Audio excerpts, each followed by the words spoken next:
You can do around the world check-ins in way less than 30 minutes. But I do it in 3 phases, and I always start with their health. I think of it as, how are you seeing? Are you sleeping?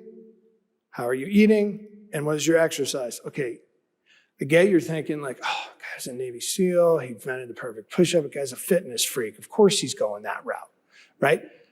I'm not here to turn anybody into an Ironman triathlete.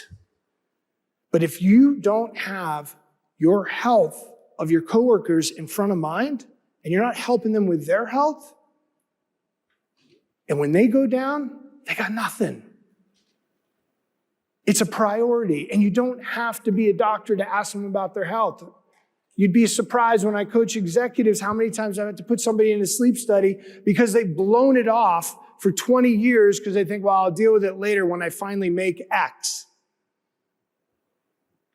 And then the next level is the personal level. Hey, what's going on at home?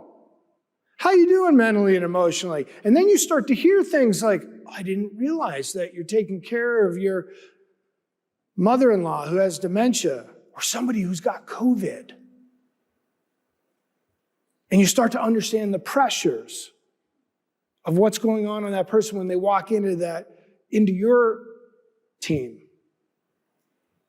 And then by that point, you then get to the professional piece. Hey, so what's working? What's not working?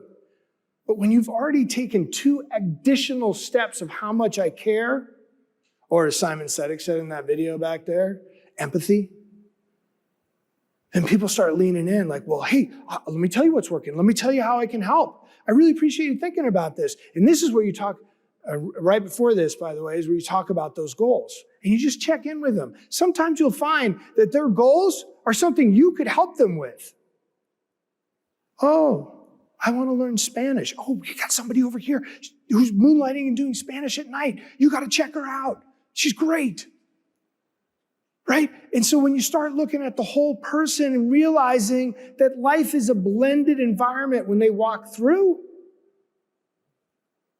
well, that's when places like Imagine First or that laundry company up here, people keep coming back because they feel cared for here.